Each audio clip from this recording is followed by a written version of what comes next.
What A way, ಒಂದು ರೀತಿ ಆ ರಾಷ್ಟ್ರ ಸಲ್ಲಿಸುವಂಥ ಒಂದು ದೊಡ್ಡ ಗೌರವ ಇದು.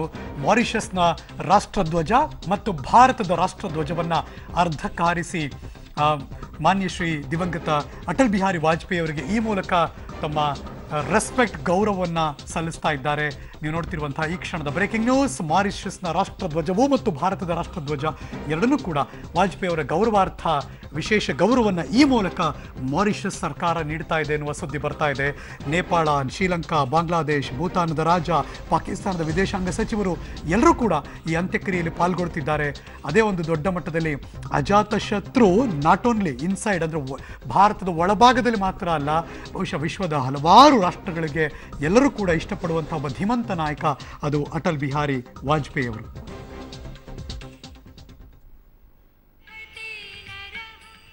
ಎಸ್, ಎಲ್ಲ ಬೆಳವಣಿಗೆಗಳ ನಡುವೆ ಬಿಫೋರ್ ನಾವು ಕೃಷ್ಣ ಪ್ರಸಾದ್ ಸರ್ನ ಕಳಿಸ್ಕೊಡೋಕೆ ಮುಂಚೆ, ಸರ್ ಮಧ್ಯಾಹ್ನದ ಊಟದ ಹೊತ್ತಿದು, ಬಟ್ ಬೆಂಗಳೂರಿಗೆ ಬಂದಾಗೆಲ್ಲ ಅಟಲ್ ಬಿಹಾರಿ ವಾಜಪೇಯಿ ಅವರಿಗೆ ಭಾಳ ಇಷ್ಟಪಡುವಂಥ ಆಹಾರದ ಬಗ್ಗೆ ಆಫ್ ದ ಸ್ಕ್ರೀನ್ ಡಿಸ್ಕಸ್ ಮಾಡ್ತಿದ್ವಿ. ಇಸ್ ಬಿನ್ ತುಂಬ ಈ ಕಡೆ ಬಂದ ತಕ್ಷಣ ತಿನ್ನಬೇಕು ಅಂತ ಇಷ್ಟನಾ ಸರ್ ಅವ್ರಿಗೆ?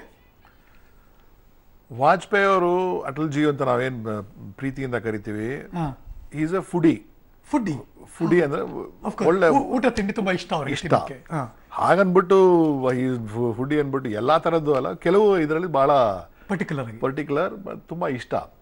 ಸ್ಪೆಷಲಿ ನಮ್ಮ ಇಲ್ಲಿ ಸೌತ್ ಅಥವಾ ಇಲ್ಲಿ ದಕ್ಷಿಣಕ್ಕೆ ಬಂದಾಗ ಅವ್ರಿಗೆ ದೋಸೆ ಅಂದ್ರೆ ಬಹಳ ಇಷ್ಟ, ಬಹಳ ಮಸಾಲಾ ದೋಸೆ. ಕೇಳ್ಬಿಟ್ಟು ಮನೇಲಿ ಬಂದು ಅಚ್ಚಾ ದೋಸಾ ಖಿಲಾವ್ ಹಮ್ಕೋ ದೋಸಾ ಖಿಲಾವ್ ಅಂದ್ಬಿಟ್ಟು ಒಂದು ಎರಡು ಹೆಲ್ಪಿಂಗ್ ತಗೊಂಡು ದೋಸೆ ಮಾಡಿಸ್ಕೊಂಡು, ಅಲ್ಲದೆ ಹ್ಯಾಂಗ್ ಮಾಡೋದು ಕಡಾಯಿ ಇದು ಕಾವಲಿ ನೋಡಿ, ಅಯ್ಯೋ ಹೌದಾ, ನಮ್ಮ ಜೊತೆ 8ನೇ ಕ್ರಾಸಿಗೆ ಬಂದು ನಮ್ಮ ಜೊತೆ ನಾನು ಬರ್ತೀನಿ ಅಂದ್ಬಿಟ್ಟು ಬಂದು ನಾನು ತೊಗೊಂಡೋಗ್ಬೇಕು ಅಂದ್ಬಿಟ್ಟು ಡೆಲ್ಲಿಗೆ ಒಂದು ಪರ್ಚೇಸ್ ಮಾಡಿಬಿಟ್ಟು ಒಂದು ಅದನ್ನ ತೊಗೊಂಡೋದ್ರು. ಆ ಥರ ವ್ಯಕ್ತಿತ್ವ. ಮುಂಚೆ ಮಾತಾಡ್ತಿದ್ದ ಹೇಗೆ ಒಬ್ಬ ಪ್ರಧಾನಮಂತ್ರಿ ಮತ್ತು ವ್ಯಕ್ತಿತ್ವ ಯಾವ ರೀತಿ ಒಂದು ನಾವು ಗಮನಿಸಿದ್ದೀವಿ ಇವರಲ್ಲಿ ಅಂದರೆ, ಹೇಗೆ ನಾವು ಇಂಗ್ಲೀಷಲ್ಲಿ ಹೇಳ್ತೀವಿ attach to detachment. Is attach to ideology but not detach to power.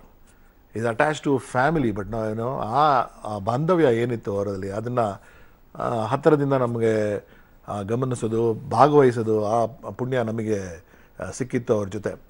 ಇನ್ನೊಂದು ಇನ್ಸಿಡೆಂಟ್ ನಾಪಕ ಬರುತ್ತೆ, ನಿಮಗೆ ಹೇಳಲೇಬೇಕು ಪ್ಲೀಸ್. ಪ್ರಧಾನಮಂತ್ರಿಗಳಾದಾಗ ರಾಜಭವನದಲ್ಲಿ ಬಂದು ಉಳಿದಿದ್ರು. ಬಂದು ಉಳಿದಾಗ ನನಗೆ ರಾತ್ರಿ ಸುಮಾರು 9:30 ಅಷ್ಟೊತ್ತಿಗೆ ಫೋನ್ ಬಂತು ರಾಜಭವನದಿಂದ, ವಾಜಪೇಯಿ ಅವರು ಮಾತಾಡಬೇಕು ಅಂತ. ಏನಪ್ಪ ಗಾಬರಿಯಾಗಿ ಇಷ್ಟೊತ್ತಿನಲ್ಲಿ ಫೋನ್ ಬಂದಿದೆ ಅಲ್ಲ ಅಂದ್ಬಿಟ್ಟು, ಏನೋ ಬೇಕಿದೆ ಅಂದ್ಬಿಟ್ಟು ಫೋನ್ ತೊಗೊಂಡು ಅವರು ಮಾತಾಡಿದ್ದು ರಂಜನ್ ಭಟ್ಟಾಚಾರ್ಯ ಅವರ ಫಾಸ್ಟರ್ ಸನ್ ಇನ್ ಲಾ ಅವರು ಬಂದಿದ್ರು. ಅವರು ರಂಜನ್ ಭಾಳ ಕೃಷ್ಣ अटल जी का कुर्ता मैं भूल गया, अटल जी रात को कुर्ते पहन के सोते, सॉफ्ट कुर्ता, सो भूल गया कुर्ता चाहिए. ರಾತ್ರಿ 10 ಗಂಟೆ 9:30 ತಕ್ಷಣ ಕುರ್ತಾ ತೊಗೊಂಡು ಬಾ ಅಂತ ಫೋನ್ ಬಂತು. ನಾನು ನಮ್ಮ ಮನೇಲಿ ತಕ್ಷಣ ಇದ್ದಿದ್ದು, ನಾವು ಯಾವುದು ಯೂಸ್ ಮಾಡಿದಂತೂ ಕೊಡೋದಕ್ಕಂತೂ ಖಂಡಿತ ಆಗೋದಿಲ್ಲ. ಪ್ರಧಾನಮಂತ್ರಿ ಇವತ್ತು ಪ್ರಧಾನಮಂತ್ರಿ ನನ್ನ ಹತ್ರ ಇದ್ದಿದ್ದು ಯಾವುದೋ ಒಂದು ಜೊತೆ ಇತ್ತು ಹೊಸದು, ನಿನ್ನ ಸೈಜ್ ತೊಗೊಂಡು ಬಾ, ನಿನ್ನ ಸೈಜ್ ಸರಿ ಹೋಗುತ್ತೆ ಅವ್ರಿಗೆ. ಅವರು ವಾಜಪೇಯಿ ಅವರು ಸ್ವಲ್ಪ ದೊಡ್ಡ ಪರ್ಸನಾಲಿಟಿ. ಹಾಗೆ ಇದು ಸರಿ ಹೋಗುತ್ತೋ ಅಲ್ಲೋ ಅಂದ್ಬಿಟ್ಟು ರಾತ್ರಿ ಒಂದು ನಮ್ಮ ಸ್ನೇಹಿತರನ್ನ ಅಂಗಡಿ ಇದು ಓಪನ್ ಮಾಡಿಸಿ ಒಂದು 2-3 ಕುರ್ತಾ ತೊಗೊಂಡೋಗಿ ರಾಜಭವನಕ್ಕೆ ತಲುಪಿಸಿ, ಅಚ್ಚಾ ಕೃಷ್ಣ ಇತ್ನಾ ಲೇಟ್ ಆಗಿಯೋ ಬಹುತ್ ಬಡೆ ಹೋಗ್ಯೋ ತುಮ್ ಅಂತ ಚೆನ್ನಾಗಿ ಮಾತಾಡಿಸಿ ಯಾವಾಗ ಕೂಡ.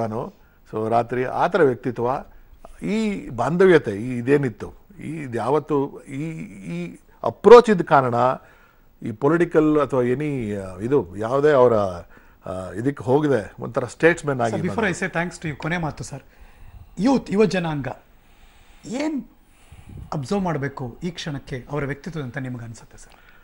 ಭಾಳ ಇಂಪಾರ್ಟೆಂಟ್ ಕ್ವಶನ್ ಇದು, ವೆರಿ ವೆರಿ ಪರ್ಟಿನೆಂಟ್ ಕ್ವಶನ್, ಅಂದರೆ ಮುಖ್ಯ ಕ್ವಶನ್.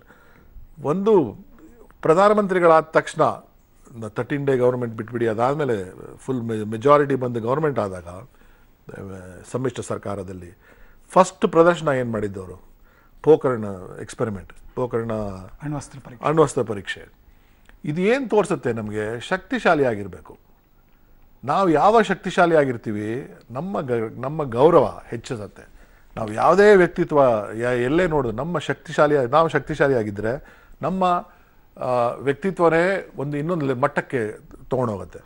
ಇನ್ನೊಂದು ಗಮನೀಯ ಇದು ಅಂದರೆ, ಅವರು ಮೊದಲ ವ್ಯಕ್ತಿ ಸ್ವಚ್ಛ ಹಿಂದಿಯಲ್ಲಿ ಯುನೈಟೆಡ್ ನೇಷನ್ಸ್ ಅಲ್ಲಿ ಭಾಷಣ ಮಾಡಿರುವಂತ ವ್ಯಕ್ತಿ.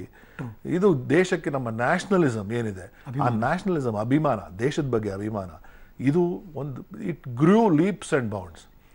ಅನದರ್ ಇಂಪಾರ್ಟೆಂಟ್ ಥಿಂಗ್ ಇಸ್, ನೆನ್ನೆ ನಾನು ಹೇಳ್ದಂಗೆ ಫಾರಿನ್ ಪಾಲಿಸಿ. ಮುಂಚೆ ಅವರ ನಮ್ಮ ಇದು ಜನತಾ ಪಾರ್ಟಿ ಗವರ್ಮೆಂಟ್ ಬರೋಕ್ಕೆ ಮುಂಚೆ ಪೂರ್ತಿ ನಾವು ಸುಮಾರು ಸೋವಿಯಟ್ ಬ್ಲಾಕ್ ಅಥವಾ ಸೋವಿಯಟ್ ಬ್ಲಾಕ್ಗೆ ನಾವು ಸಪೋರ್ಟ್ ಮಾಡ್ತಾ ಇದ್ವಿ, ಅಥವಾ ಲಿಂಕ್ ಟು ಸೋವಿಯಟ್ ಅಂತಾನೆ ವೆಸ್ಟರ್ನ್ ವರ್ಲ್ಡ್ ಅಲ್ಲಿ ಇಂಡಿಯಾ ವಾಸ್ ಐಸೋಲೇಟೆಡ್. ನಮ್ಮ ದೇಶ Bharat was isolated, kind of isolated. Vajpayee ಬಂದ ಮೇಲೆ ಫಾರಿನ್ ಪಾಲಿಸಿಗೆ ಹೊಸ ಡೈರೆಕ್ಷನ್ ತಂದು ಕೊಡ್ತಾರೆ, complete new direction towards foreign policy which is even relevant even today. And ಹೇಗೆ ಯುನೈಟೆಡ್ ಸ್ಟೇಟ್ಸ್ ಇರ್ಬೋದು, ಅವಾಗ ಯುನೈಟೆಡ್ ಸ್ಟೇಟ್ಸ್ಗೆ ಹೋಗಿ ಜಿಮ್ಮಿ ಕಾರ್ಟರ್ ಪ್ರೆಸಿಡೆಂಟ್ ಅವಾಗ 1977. ಜಿಮ್ಮಿ ಕಾರ್ಟರ್ ಏನು ಅಂದರೆ ಅವನು ಆ್ಯಕ್ಚುಲಿ ಅವನು ಕಳ್ಳೆಕಾಯಿ ಬೆಳೀತಿದ್ದ ಫಾರ್ಮರ್. ಆ್ಯಕ್ಚುಲಿ ಜಿಮ್ಮಿ ಕಾರ್ಟರು ಅಮೆರಿಕಾ ಹೋಗ್ತಾರೆ. ಯಾವ ರೀತಿ ಭಾರತದ ಗೌರವ, ಭಾರತದ ಔಟ್ಲುಕ್ ಯಾವ ರೀತಿ ಚೇಂಜ್ ಮಾಡ್ತಾರೆ ಪಾಶ್ಚಾತ್ಯ ವೆಸ್ಟರ್ನ್ ನೇಷನ್ಸ್ ಅಲ್ಲಿ. ನಾವು ಸೋವಿಯಟ್ ಬ್ಲಾಕ್ ಅಲ್ಲ, ನಾವು ಈ ತರ ಇದೀವಿ ಅಂತ. ಇದು ಬಹಳ ಇಂಪಾರ್ಟೆಂಟ್. ದೇಶ ಕಟ್ಟುವ ಕೆಲಸದ ಜೊತೆಗೆ ಆ ಪಕ್ಷ ಕಟ್ಟುತ್ತಾ ಮತ್ತು ಪಕ್ಷವನ್ನು ಬೆಳೆಸುವ ಮುಂದಿನ ಪೀಳಿಗೆಯವರನ್ನು ಬೆಳೆಸುವಂಥಲ್ಲಿ ವಾಜಪೇಯಿ ಅವರ ಕೆಲಸ ನಿಜವಾಗ್ಲೂ ಶ್ಲಾಘನೀಯ. Sir, thank you so much Krishna Prasad sir, public TV ಸ್ಟುಡಿಯೋಗೆ ಬಂದಿದ್ದಕ್ಕೆ. ಅವ್ರನ್ನ ಬೀಳ್ಕೊಡ್ತಿದ್ವಿ.